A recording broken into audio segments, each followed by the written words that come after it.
I give the floor to the representative of Pakistan. Thank you, Mr. President. I would like to thank the French presidency for convening this timely and critical debate. We are also grateful to the Secretary General for his sobering and candid briefing and his clear and urgent recommendations. We commend and salute the United Nations staff and humanitarian workers who are engaged in Gaza under difficult circumstances. Mr. President, the tragedy unfolding in Gaza is without precedent, both in scale and in humanity. This is not merely a humanitarian crisis. It is the systematic destruction of a people and the erasure of a nation's right to exist. Israel's attack on Al-Ahli hospital earlier this month, the last major hospital providing critical health care, was a horrific massacre. The deliberate targeting of civilians and essential infrastructure, the use of starvation as a weapon, and the incineration of displaced families in tents. These are not collateral damages of war. They are methods of war. The occupying powers' intent is unmistakable: to leave no space that is safe for Palestinians. These are acts of war crimes and ethnic cleansing. Israel's unilateral breach of the ceasefire agreement brokered by Egypt, Qatar, and the United States was a deliberate choice of return to war over diplomacy.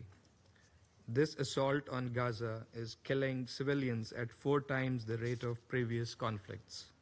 Since hostilities resumed, nearly 2,000 more Palestinians have been killed, adding to the staggering death toll of over 52,000, among them more than 17,000 children. For over 7 weeks, Gaza has been under total siege. Food, water, and medicine have been blocked, plunging over 2 million people into famine. The World Food Programme has warned that supplies are exhausted. The United Nations now states plainly, Gaza is not at risk of famine. It is experiencing one. Even humanitarian convoys are being attacked with impunity. There must be accountability for these crimes and blatant violations of international law, including international humanitarian law. In the West Bank, we witness a parallel crisis: forced displacement, relentless settlement expansion, and daily violence. Over 40,000 Palestinians have been uprooted, the largest such displacement since 1967. Meanwhile, Israel continues its illegal annexation and occupation in blatant defiance of international law. Equally alarming and illegal is Israel's deliberate carving up of Gaza, where Israeli army has turned over 30% of Gaza into a so-called security buffer zone. That is unlawful usurpation of Palestinian land under the barrel of the gun. The scope of impunity, Mr. President, does not stop at Gaza or the West Bank. Israel's pattern of illegal actions extends into Lebanon and Syria, violating ceasefires and Security Council resolutions alike. The pattern is clear. As long as the root cause, the illegal occupation of Palestinian and Arab lands, is ignored and not addressed, peace will remain an illusion. Mr. President, in the face of this gloom and devastation, the world must act. The status quo is untenable. What we need is not mere expressions of concern, not just ticking a box, as the Secretary General noted this morning, but decisive and collective action focused on 3 essential objectives. First, an immediate and permanent ceasefire. Without a ceasefire, there can be no protection of civilians, no humanitarian relief, no political process. Resolution 2735 must be fully and swiftly implemented. The ceasefire must extend to the West Bank, where violence is escalating. Every day of delay costs innocent lives, and the ceasefire must be permanent, because civilian lives on both sides cannot be negotiated in cycles of violence and destruction. Second, full and unhindered humanitarian access. The blockade of Gaza must be lifted now. Humanitarian access is not a concession to be granted, but a legal obligation. Aid workers, convoys, and medical teams must operate freely and safely. Starvation cannot be normalized as a weapon of war. Aid is not negotiable, as the Secretary General said. Collective punishment must end.